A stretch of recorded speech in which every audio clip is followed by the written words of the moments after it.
cemara menderai sampai jauh. Terasa hari akan jadi malam. Ada beberapa dahan di tingkap rapuh, dipukul angin yang terpendam. Aku sekarang orangnya bisa tahan. Sudah berapa waktu bukan kanak lagi. Tapi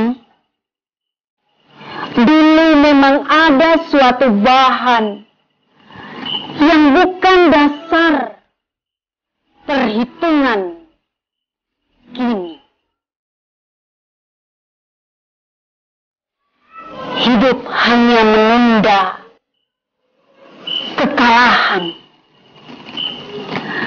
Tambah terasing dari cinta sekolah rendah.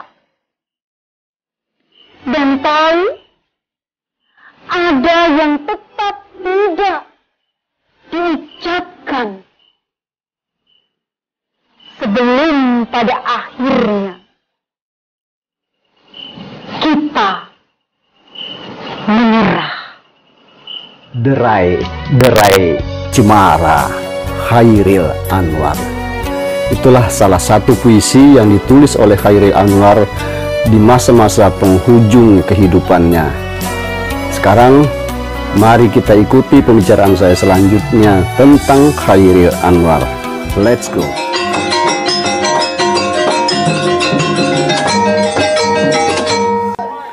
Assalamualaikum warahmatullahi wabarakatuh.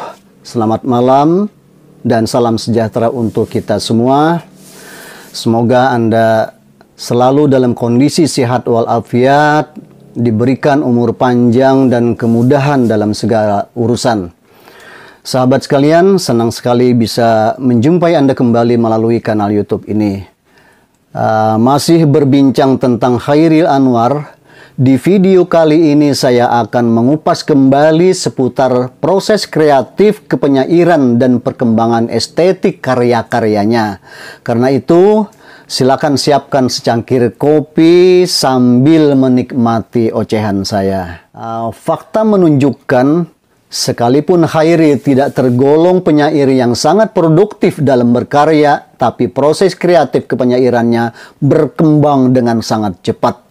Menurut para pengamat sastra Indonesia, kenyataan ini berjalan seiring dengan cepatnya perubahan sosial politik yang terjadi pada saat itu. Ini antara lain pernah dikatakan oleh Sapardi Djoko Damono dalam kata penutupnya untuk buku Aku Ini Binatang Jalang, karya Chairil Anwar.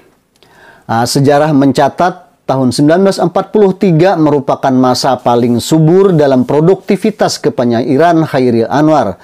Sepanjang tahun 1943 ini, Chairil setidaknya telah menulis 32 puisi asli. Ini belum termasuk puisi saduran, puisi terjemahan, dan prosa-prosanya. Juga belum dihitung berbagai versi puisinya, karena memang kebiasaan Chairil sering merevisi puisi-puisinya sehingga menimbulkan beberapa versi seperti yang sudah saya katakan sebelumnya. Sajaknya dengan judul Aku, atau yang dalam versi lain juga digunakan judul Semangat, yang dianggap sebagai ikon kepenyairannya, itu juga ditulisnya pada tahun 1943.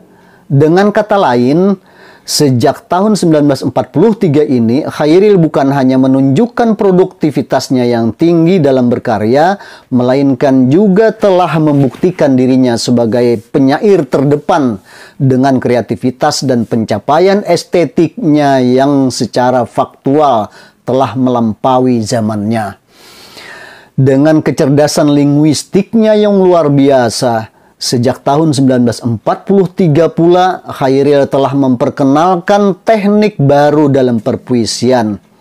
Di tahun ini, ia mulai gaya perpuisian baru itu dengan menghadirkan sajak bertajuk Diponegoro. Puisi ini bertitik mangsa Februari 1943. Di dalam beberapa buku, antara lain buku Aku Ini Binatang Jalang yang disusun oleh Pamusuk NST, puisi Diponegoro ini dikutip atau dinukilkan sebagai puisi yang kedua setelah sajak berjudul Nisan. Sebagai sajak yang pertama dimuat dalam puisi itu. Sekedar contoh saja, berikut saya bacakan 7 larik bagian awalnya. Diponegoro. Di masa pembangunan ini, Tuan hidup kembali dan bara kagum menjadi api. Di depan sekali, Tuan menanti. Tak gentar lawan banyaknya 100 kali. Pedang di kanan, keris di kiri, berselempang semangat yang tak bisa mati, dan seterusnya. Secara umum, bahasa puisi ini sangat padat, bergaya patah-patah terutama pada bait terakhirnya, dan dalam teknik pembaitannya bersifat sangat bebas. Tidak lagi mengikuti tradisi perpuisian generasi sebelumnya yang cenderung kaku dan sangat terikat. Barangkali di antara teman-teman ada yang masih ingat bahwa bait penutup sajak Diponegoro ini terdiri hanya dari 4 larik. Tapi setiap lariknya hanya terdiri dari 1 kata. Masih ingat? Maju, serbu, serang, terjang. Nah, jadi bait penutup sajaknya ini disusun menjadi 4 larik, tetapi setiap lariknya itu hanya terdiri dari 1 kata. Maju, serbu, serang, terjang. Nah, keren kan? Nah, sekarang kecuali dalam teknik pembaitannya dan bahasanya yang patah-patah tadi, citraan waktu dalam sajak ini sungguh jauh melompat ke depan, menembus batas zamannya. Bayangkan bagaimana kuatnya imaji seorang Chairil Anwar di tahun 1943 itu. Dengan lantang dia mengatakan, di masa pembangunan ini.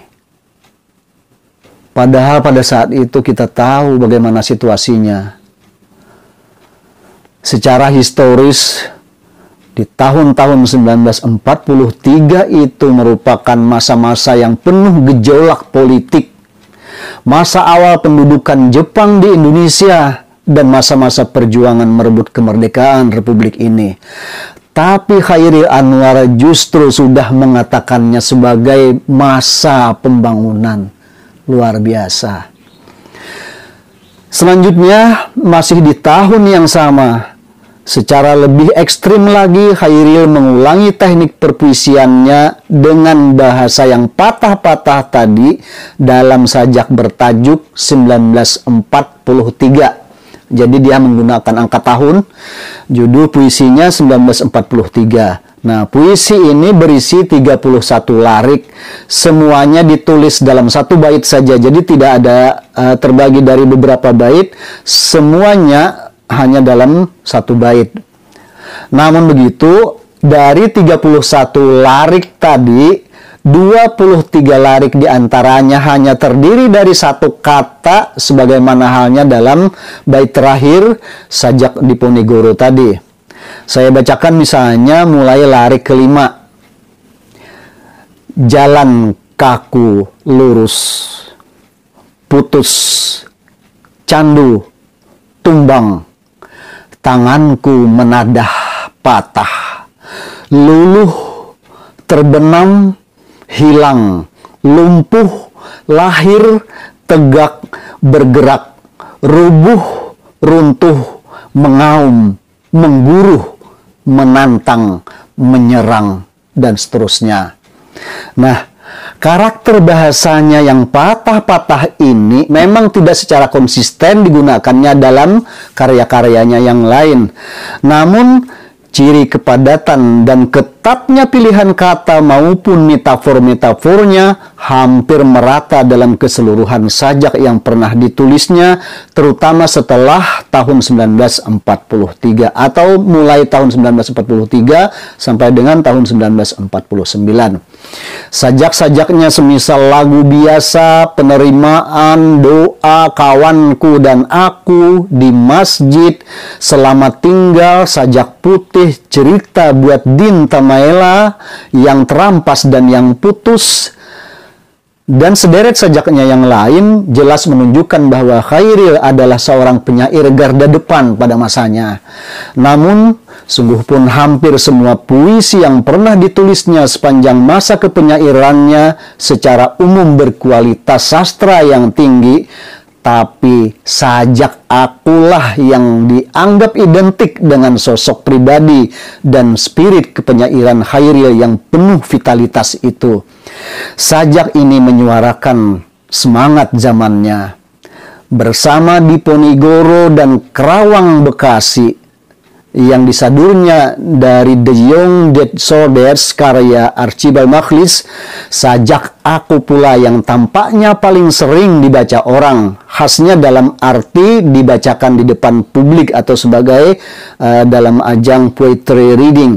Bahkan banyak orang Indonesia yang hafal teks puisi ini dari larik pembuka sampai dengan larik penutupnya.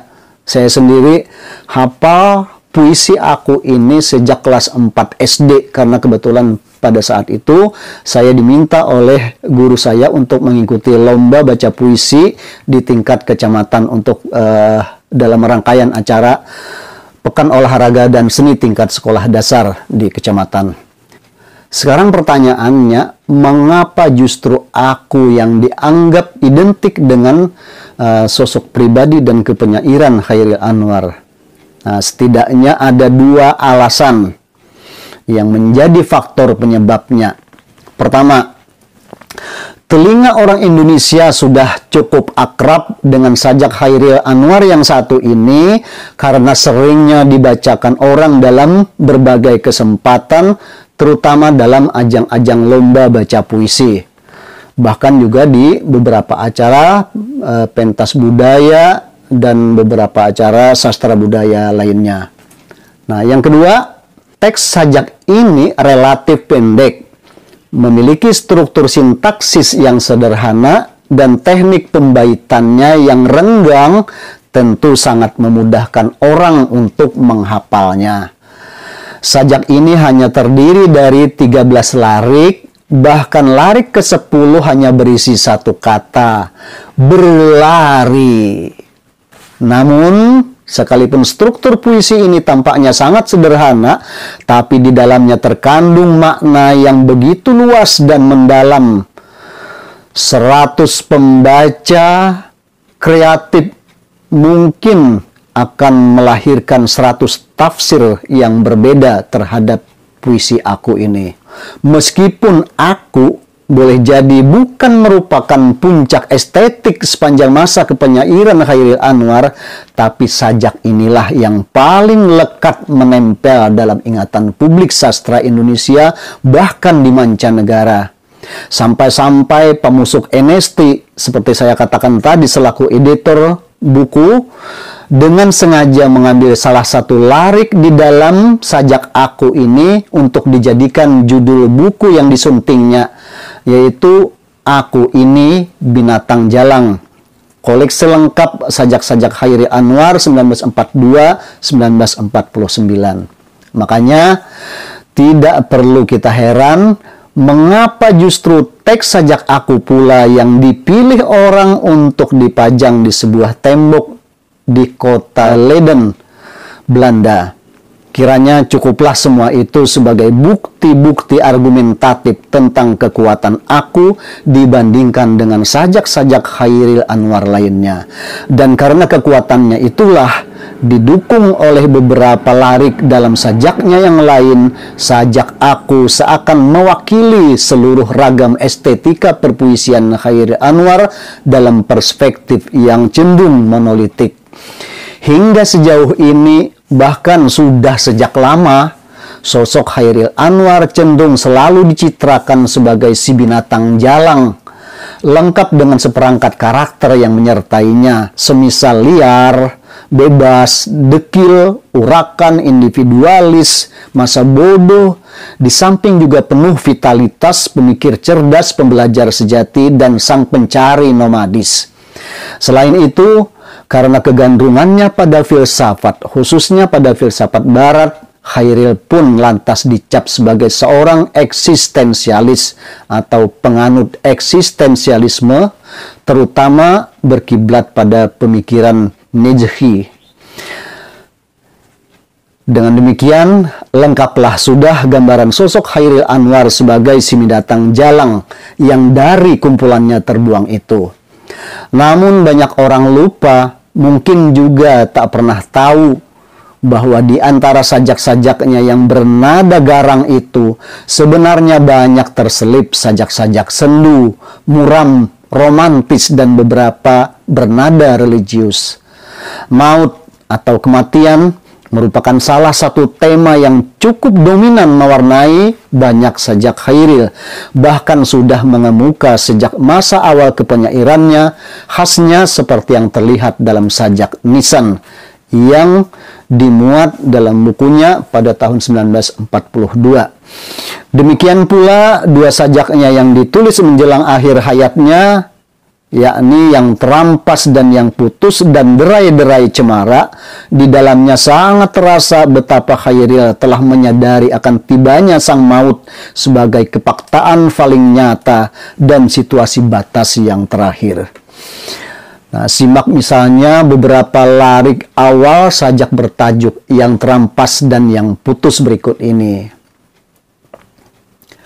Kelam dan angin lalu mempesiang diriku, menggigir juga ruang di mana dia yang kuingin.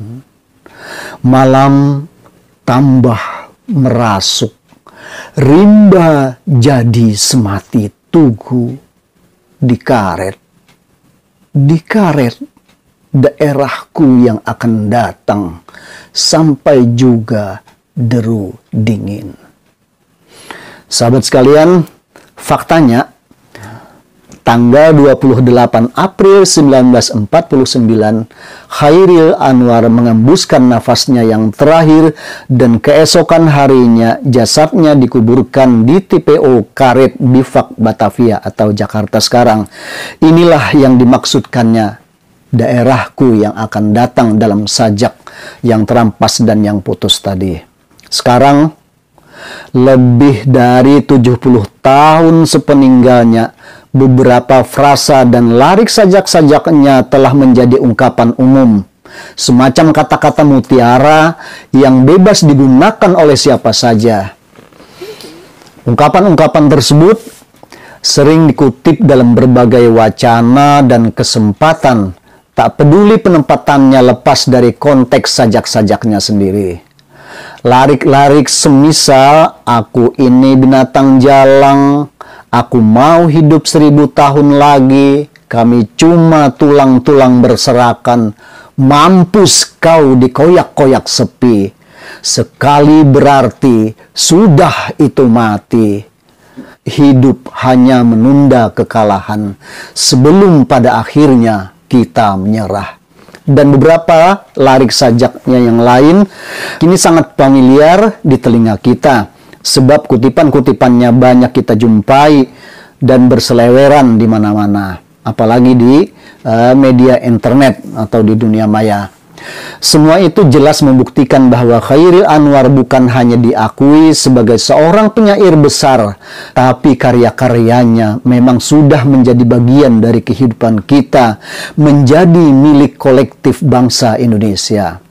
Chairil boleh mati dan berusia pendek, tinggal tulang-tulang berserakan saja. tapi spirit kepenyairan dan karya-karyanya akan terus hidup 1000 tahun lagi. Bahkan tanpa sengaja, belakangan ini saya temukan belasan judul, bahkan mungkin bisa mencapai 20-an judul sajak baru yang sebenarnya tidak pernah ditulis oleh Chairil Anwar sendiri, juga tidak terdapat dalam buku-buku karya Chairil Anwar maupun tentang Chairil Anwar yang ditulis oleh orang lain, tapi sajak-sajak tersebut mengatasnamakan karya Chairil Anwar. Duhai, betapa buruknya kemampuan literasi bangsa kita sekarang, sehingga mengatakan puisi yang bukan karya Chairil Anwar justru dikatakan karya Chairil Anwar akibat tidak hati-hati di dalam mengutip. Insya Allah topik inilah nanti yang akan saya angkat sebagai materi utama obrolan kita dalam beberapa video selanjutnya. Oleh karena itu, tetaplah ikuti video-video terbaru dari kanal YouTube saya ini. Akhir kata, terima kasih atas segala perhatiannya. Mohon maaf atas segala kekurangan. Sampai jumpa pada kesempatan mendatang. Selamat merayakan Hari Puisi Indonesia. Salam puisi, salam sastra Indonesia.